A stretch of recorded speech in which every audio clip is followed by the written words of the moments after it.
chỉ nhờ trường bia ơi, đại lô, kết chủ đâu,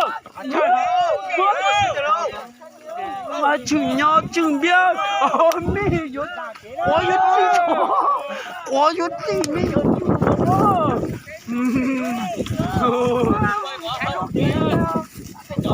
hả? Ô, sao tao thấy gì tao không?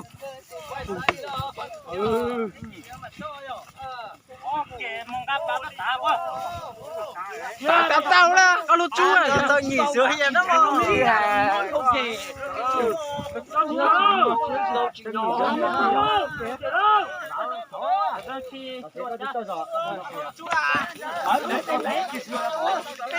Ôi, nhiều ăn nha.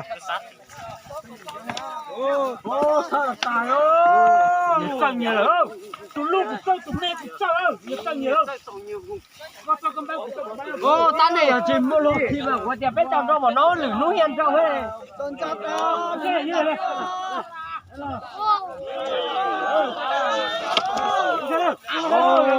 Cái bánh kẹo, nếu cũng muốn như là sao? Có một cái, có thêm một cái là sẽ thắp lại một là cái chỉ thì có đâu. Hay là cháu cứ muốn như mà.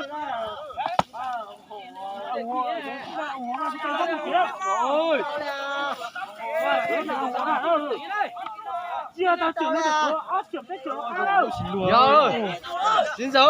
Từ tao cầu rồi mà xích trời. Nó là có một hạt các bạn. Đừng giả ơi. Đừng giả ơi. Ô.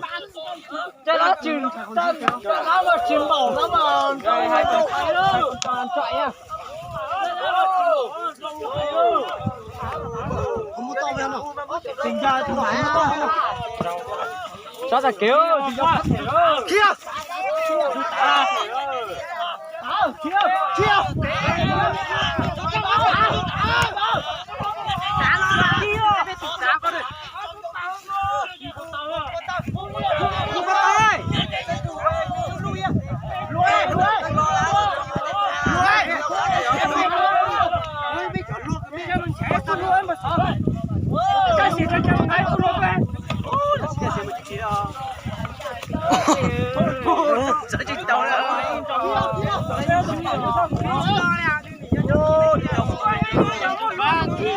Tôi phải nhập bia.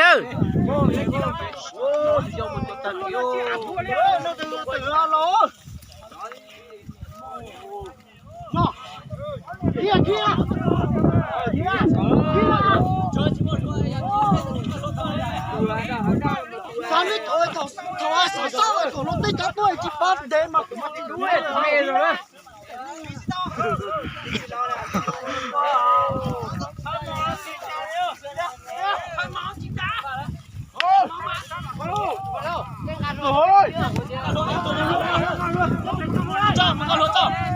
Nên ăn luôn thôi, nên chỉ chuẩn bị luôn.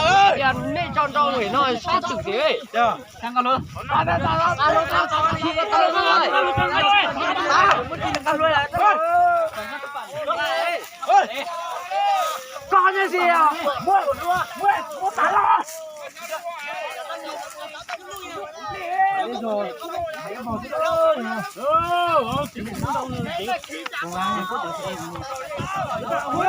Không thể nó mà. Con trâu thì mà trâu ấy. có tông thì không? Không.